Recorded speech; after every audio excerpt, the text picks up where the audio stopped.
का है किसी ना किसी पॉइंट ऑफ टाइम पे, वो है एक्ने। तो एक्ने प्रॉब्लम मैम हम आपसे जानना चाहेंगे, मैम आपके क्या व्यूज़ हैं एक्ने प्रॉब्लम को लेके, कि ये कौन सी एज ग्रुप ऐसी है जहाँ पे एक्ने सबसे ज़्यादा पाया जाता है, ये प्रॉब्लम कौन से एज पे ज़्यादा होती है? क्योंकि जितना मैं जानती हूँ मैम, हमने देखा है कि टीनेजर्स को भी एक्ने प्रॉब्लम्स हैं और जो 30s में हैं उनको भी एक्ने प्रॉब्लम्स हो रही हैं। तो आप मैम थोड़ी सी लाइट इस पे अगर डाल पाएँ कि एक्ने प्रॉब्लम क्यों होती है और इसके क्या रीजंस हैं? Yes Neha, this is very true. Acne और एक यंग एज ग्रुप जो होता है, जो प्यूबर्टी के बाद का टाइम आता है, अगर मैं कहूँ तो 13 से लेके 25-26 ईयर्स तक सबसे कॉमन मिलता है। बट ये भी सही है कि ऐसा नहीं है कि एक्ने इसी एज पे होता है।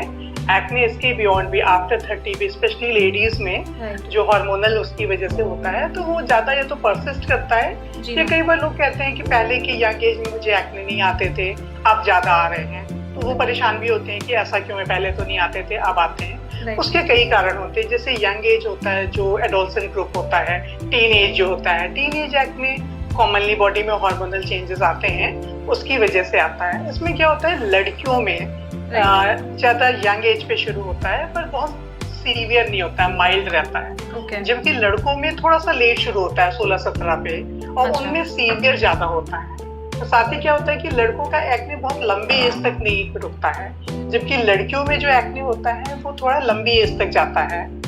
और मे बी दैट इज अगर लड़कियां ज्यादा कंसर्न भी होती हैं, उनका स्पेशली मैरिज का एज है, कुछ आता है, तो दे आर मोर कंसर्न।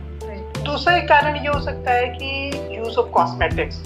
एक ये मिथ होता है कि एक्ने में कॉस्मेटिक्स नहीं यूज होने चाहिए, तो ये ऐसा नहीं है कि एक्ने में कॉस्मेटिक्स नहीं यूज कर सकते हैं, पर मेन जो ध्यान रखना चाहिए वो एक तो ये होना चाहिए कि जो वाटर बेस्ड कॉस्मेटिक्स हों, मतलब जो स्प्रेड करने पे थिक नहीं होते हैं, जो पतली सी लेयर बनती हो। सो आजकल मेजॉरिटी कॉस्मेटिक्स में ऐसा मेंशन होता है नॉन कोमेटोजेनिक। सो ये वाले जो प्रोडक्ट्स होते हैं, ये एक्ने वाले लोग अगर यूज करते हैं तो उसमें काफी सेफ होता है। बट फिर भी बहुत ज्यादा कॉस्मेटिक का यूज जो है वो एक्ने में ठीक नहीं है। जैसे आपने पूछा ना कि एक्ने क्यों होता है, एक्ने क्यों होता है कि हमारी स्किन में ग्लैंड्स होती हैं। जैसे स्किन अगर देखो जाड़ों में क्या होता है, रुखी रुखी सी हो जाती है, एकदम ड्राई सी हो जाती है, तो स्किन में कई ढंग की ग्लैंड्स होती हैं। एक होती है जिनसे पसीना बनता है, एक होती है जिससे ऑयल बनता है, जिसे सेबेशियस ग्लैंड्स कहते हैं। तो जब प्यूबर्टी की एज आती है तो हार्मोनल इन्फ्लुएंस से ये वाली ग्लैंड्स ज्यादा एक्टिव होती हैं, जो सेबेशियस ग्लैंड्स होती है। तो स्किन में ग्रीजी है, ऑयली फील आता है।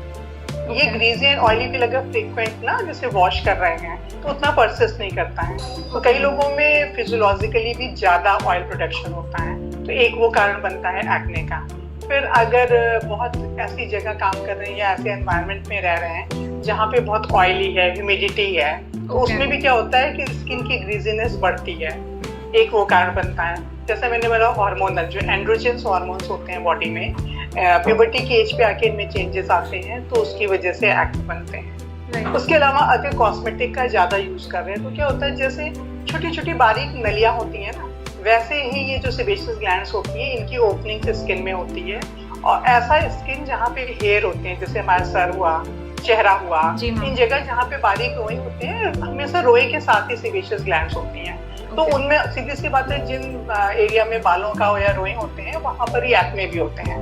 कभी भी हथेली या उन पे रोए नहीं होते हैं ना, तो वहां पे एक्ने नहीं होते हैं। तो ये जो ग्लैंड्स होती है सेबेशियस ग्लैंड, इनकी ओपनिंग होती है, पतली सी नाली जैसी होती है, जो कि आके सीधे स्किन में खुलती है हेयर रूट के थ्रू। तो अगर ज्यादा कॉस्मेटिक का यूज कर रहे हैं या डर्ट लग रहा है, डस्ट लग रहा है, तो क्या होती है, ये क्लोज हो जाती है। जब ये क्लोज हो जाती है तो इनका जो नॉर्मल डिस्चार्ज स्किन पे नहीं आ पाता है, तो वो पिंपल्स या black heads and white heads के रूप में दिखाई पड़ता है। तो बेसिक इस ढंग से जो होते हैं एक्ने बनते हैं।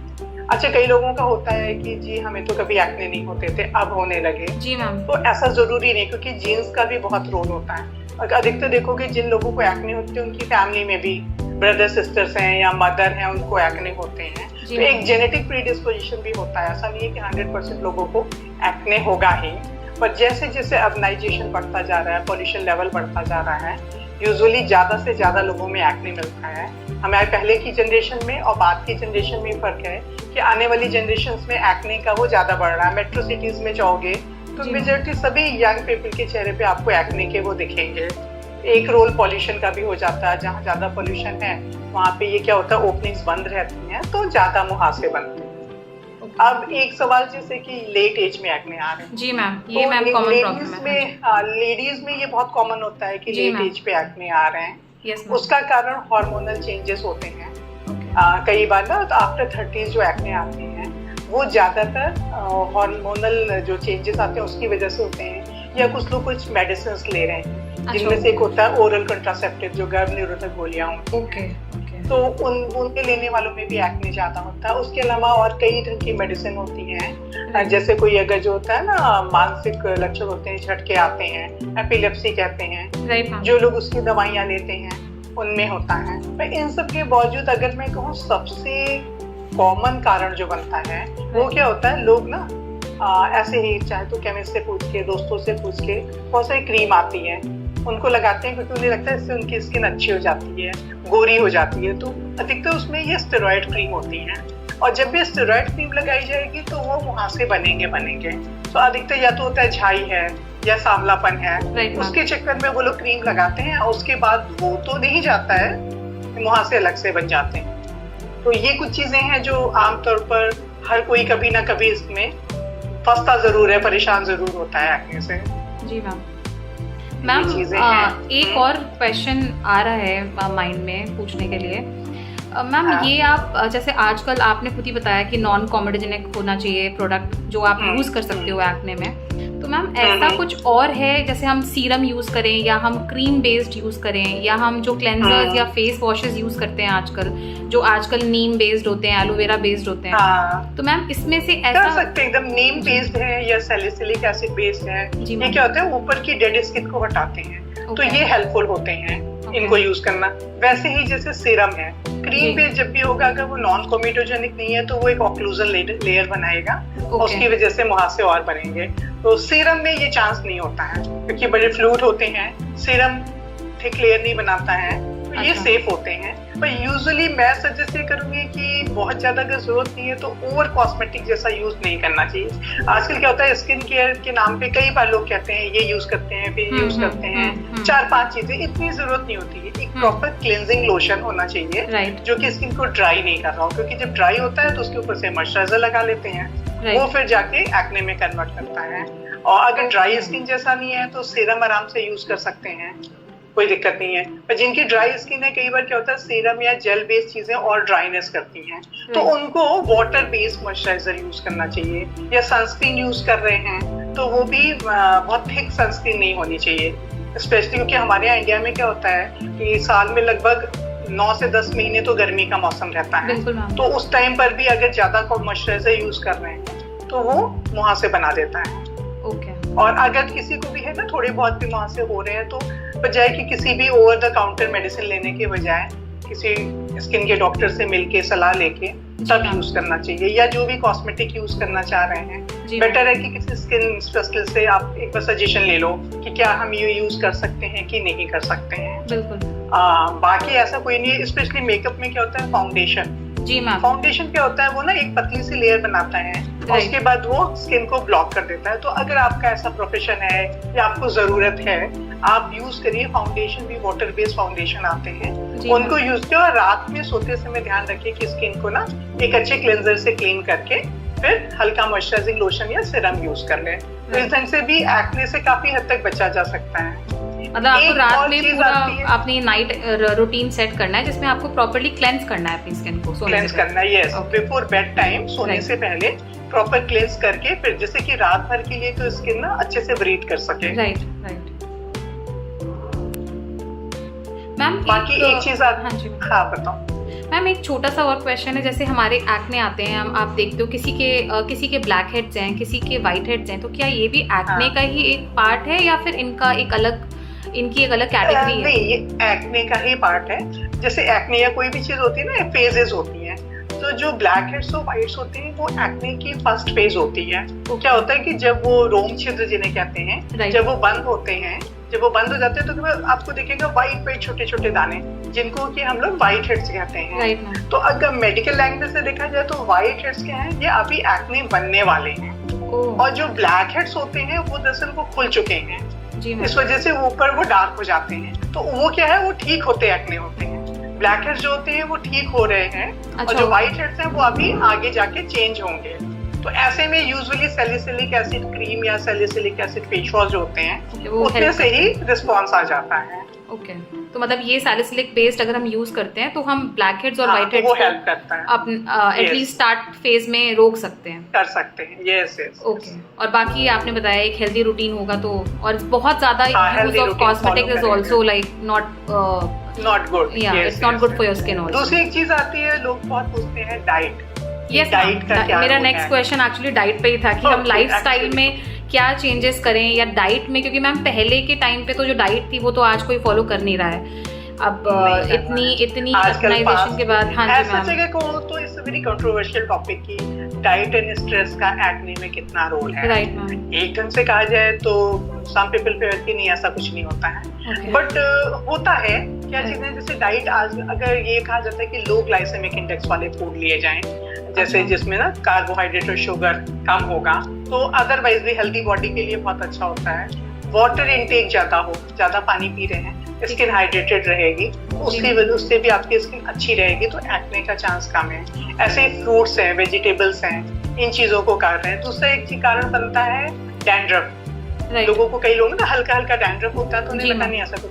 डैंड्रफ का बहुत बड़ा रोल होता है। जब सिर पे डैंड्रफ होता है ना तो ग्रीजीनेस ज्यादा होती है, क्योंकि डैंड्रफ भी एक्ने का ही पार्ट एंड पार्सल होता है। डैंड्रफ इज अगेन कि आपका ऑयलीनेस ज्यादा है तो डैंड्रफ हो रहा है, तो वो भी एक कारण होता है एक्ने बनने का।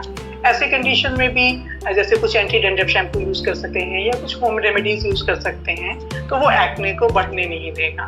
बाकी डाइट में ये है कि अगर विटामिन सी आप डाइट में अच्छा रखते हो तो वो आपको विटामिन सी हो गया, जिंक हो गया, ये चीजें एक्ने को बढ़ने से काफी हद तक रोकती हैं, क्योंकि सेबेशियस एक्टिविटी को कंट्रोल करती हैं। तो इन चीजों का ध्यान रख के वो किया जा सकता है कि हम कुछ हद तक कंट्रोल कर सकें, अपनी लाइफ स्टाइल को अच्छी रख सकते हैं। जी मैम। और मैम इसका कोई रेमेडी है, जैसे आपके एक्ने होते हैं, किसी के बहुत बड़े बड़े ब्लिस्टर्स टाइप के हो जाते हैं, बन जाते हैं, हाँ जी, और फिर लोग क्या करते हैं, हमें आदत होती है कि हम उन्हें ऐसे छीलते रहते हैं या दबाते रहते हैं, हमें एक हाथ है आपका वो ऐसे चला जाता है, अननोइंग कभी कभी चला जाता है, इसके लिए कोई रेमेडी है मैम? हाँ, जैसे अभी हमने बात की ना कि जो कोमेडोन्स होते हैं, ब्लैक हेड्स या ओपेन हेड्स होते हैं, वो प्राइमरी रीजन है। सबसे जो कहा जाए तो हल्के फॉर्म वाले एक्ने हैं, पर कई लोगों में under the influence of the hormone, specially लड़कों में ज्यादा दिखता है, वो बड़े बड़े ना गांठें जैसी बन जाती हैं, पस आने लगता है। तो एक तो ये हमेशा ध्यान रखें कि उसको प्रेस नहीं करें। प्रेस करने पे क्या होता है कि वो ऊपर जितना पस आता है उससे कई गुना अंदर स्प्रेड करता है, तो जितना वो अंदर स्प्रेड करेगा बाद में निशान उतने ज्यादा छोड़ेगा। अब बाकी कुछ लोगों में होता है कि जैसे ना एक्ने है उसके साथ काले काले निशान दिखते हैं, क्योंकि क्या होता है, एक टेंडेंसी होती है उसको पिक करने की, एक साइकिल बन जाता है कि ना वो रोक नहीं पाते, जैसे ही बना तो उसको फोड़ने की कोशिश करते हैं, उससे भी निशान बन जाता है। वो ढंग ठीक नहीं होता है, उससे क्या होगा, अंदर भी एक्ने बढ़ेगा और निशान छोड़ेगा चेहरे पे। तो इसलिए उसको अवॉइड करना भी बेटर है कि ऐसा नहीं करें, अपने को कंट्रोल करने की कोशिश करें। जैसे लोग जो होते हैं वो खुद बोलते हैं कि हाँ, जैसे ही पिंपल आता है मैं खुद को रोक नहीं पाता हूँ और मैं उसको दबा देता हूँ। तो इस चीज को कंट्रोल करना भी बहुत जरूरी होता है, नहीं तो वो अंदर ही अंदर और बड़ा निशान बनाएगा, वो ठीक नहीं रहता है। तो जिनको एक्ने है उनको थोड़ा फ्रीक्वेंटली फेस वॉश करना चाहिए, जिससे कि ऊपर से जो ना ग्रीजीनेस आता है जिसकी वजह से एक्ने बन रहे हैं वो कुछ हद तक कंट्रोल किया जा सकता है।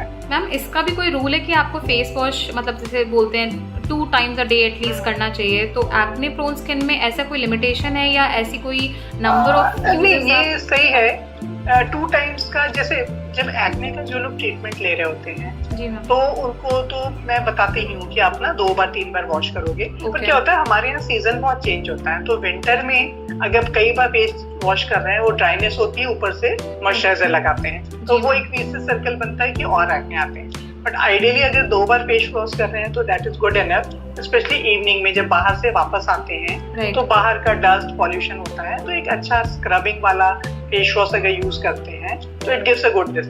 मॉर्निंग में उठ के, क्योंकि जिनको सेबेशियस एक्ने ज्यादा होती है तो ऑयली स्किन हो जाती है, वो लोग मॉर्निंग में कर सकते हैं। पर जिनको ऐसा लगता है कि नहीं मॉर्निंग में उठ के ऐसा कुछ नहीं होता है, तो बहुत ज्यादा वॉश की जरूरत नहीं होती है, क्योंकि रात भर आप घर के अंदर हैं, रूम में हैं, तो ऐसा कोई डस्ट का रीजन नहीं है।